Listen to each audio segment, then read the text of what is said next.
Welcome back, ladies and gentlemen. We are now focusing on a crisis that is staring us in the face. We have a world that is quite literally going myopic. Experts are now warning that half the global population could develop near-sightedness in the coming years. And who's the culprit? You know the answer. Excessive screen time.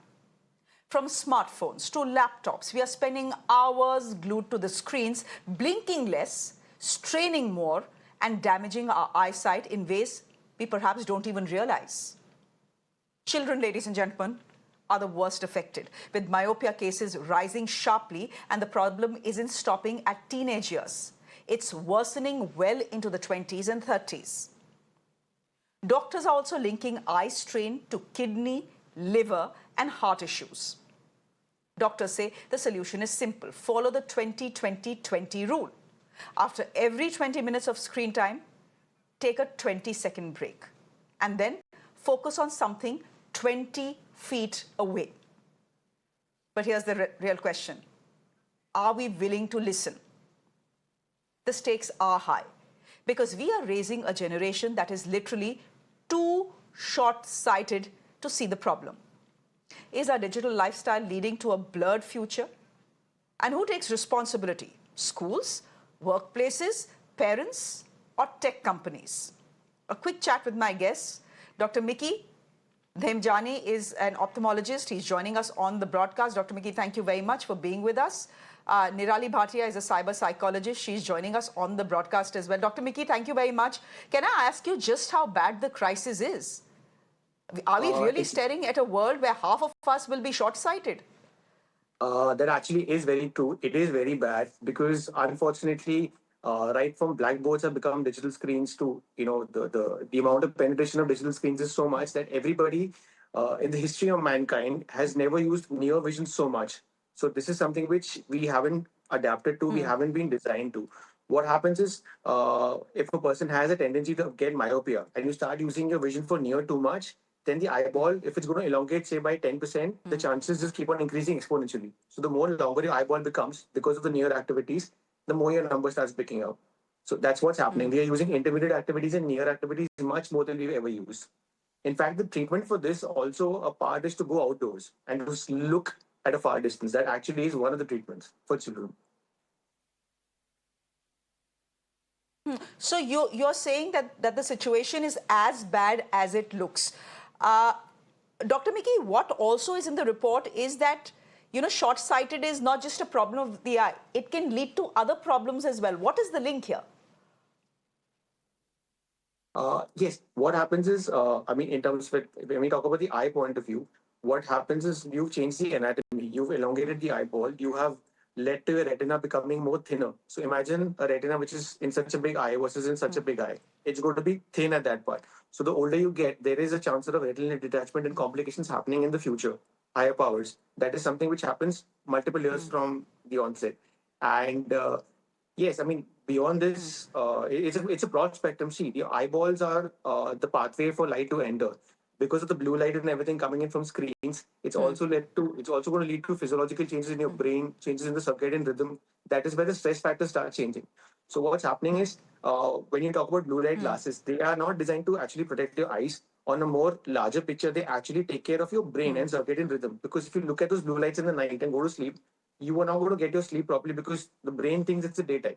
And then you're awake. And then you're actually trying to sleep. That gets disrupted. Then there's release of stress hormones. And those stress hormones basically can affect any part of the body. And that's how, in a nutshell, any part of the body can get affected because of too much of screen time. Okay, Nirali Bhatia, you're a cyber psychologist. What does one do, especially parents? The fact is your life is around your screen. That's the world we live in. It is a reality we simply can't run away from.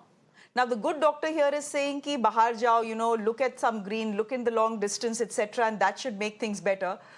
But that may not be possible for most of us, Nirali Bhatia. What are your views on the study and where do you think the real problem lies? Shreya, I believe that if you want it, everything is possible. It's just because, a mobile device looks very safe. The same thing, if we take an analogy of, let's say, if it were a matchstick, and all children have now started with playing with matchsticks and all. Would we as society, we as parents, schools be comfortable and like, okay, fine, every child is playing, so let them play? No. Just because the handset looks very, very simple and not very dangerous, we also are not putting in extra effort. Yes, during pandemic, it was the need of the hour, that it was the only medium to continue our education, continue our communication, and even entertainment. But post pandemic, now that we are seeing that there are so many ill effects, what is stopping us from going back? At least some places. I'm not saying that oh, have to go back completely to before mobile era. No, technology is supposed to make our lives easy, and that it will do, but we are overusing it. So we need to identify, and this has to be done collectively with everybody, with schools, with parents, with peer groups, as government policies, and also the tech companies, that identify the right age and right purpose. We can divide the screen use in productive and entertainment. What is currently happening, that there is everything that is happening on the screen, and a very smaller screen, of course, which has to be very close to our face to engage with it. But if we start reducing those activities, the schools can very well go back to the blackboards, because they've seen the life without blackboards, right? So if we choose, it's a choice. Are we Okay. choosing convenience, or are we choosing something that is going to protect our future generation? But Dr. Bhatia,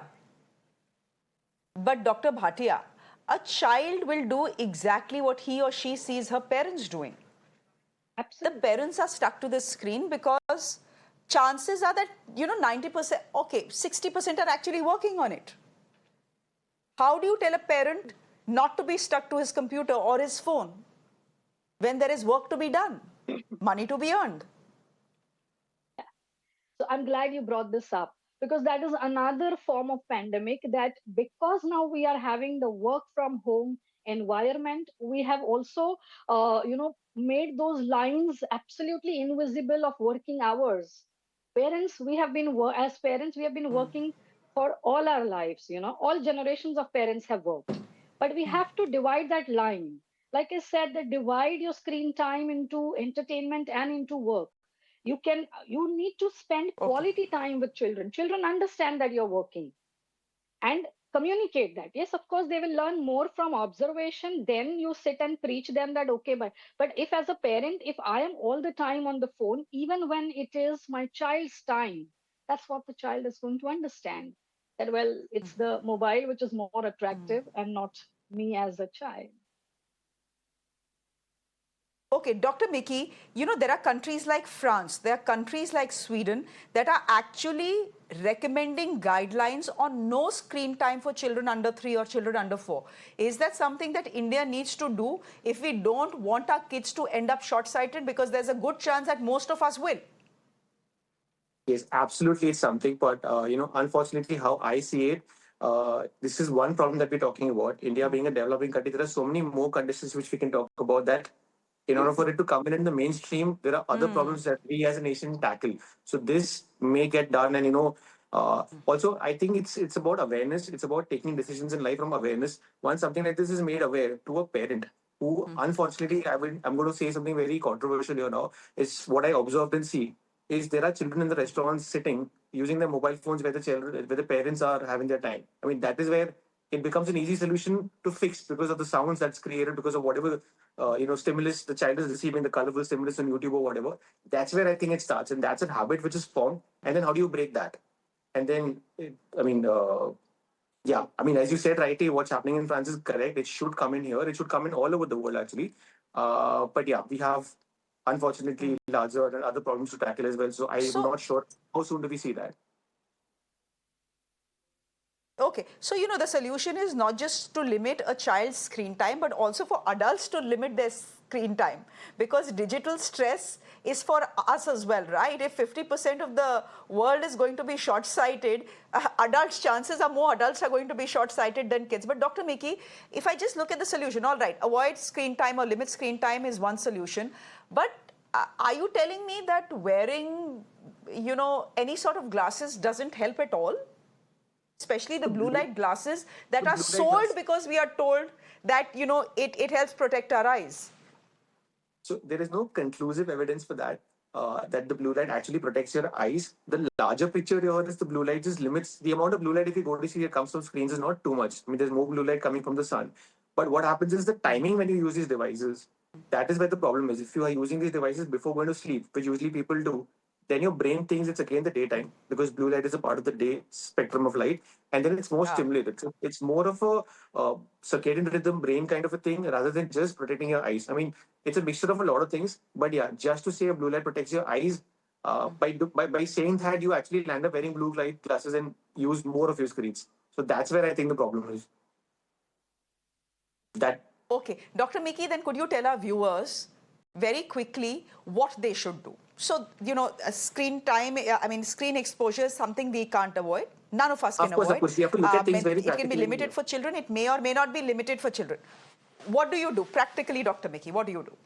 See, practically screens are here to stay. We are I mean, it's the world of technology, it's the world of AI now. We need to use the best of what's happening. So yes, use your screens. The 2020 rule is something which is very simple. It should be consciously made up. The application should be done. Seminars should be conducted in offices, and it should be made into a habit. It takes time, but once that habit is there, that becomes one. And discipline would be the answer. Before going to sleep, at least 2 or 3 hours before, if your screens are shut and the usage is, you put into D&D mode or whatever, that and a routine eye checkup. At every 5 or 7 years, your eye should be completely examined. Simple steps in form of restricting your activity and optimizing the way you utilize technology would be the answer. Okay, the 20-20-20 rule is something that all of you need to keep in mind if you're exposed to screen time, a lot of it. Dr. Mickey, we'll leave it there for the moment. Thank you very much. Nirali Bhatia, thank you very much for joining us on the broadcast as well. I hope our chat has been informative for our viewers who tuned in. Thank you very much for joining us here on Mirror Now. Ladies and gentlemen, with that, it's a wrap from me. Good night to all of you. My colleague Shreya Upadhyaya is joining you at the top of 9 with all the day's top stories. Do stay with us.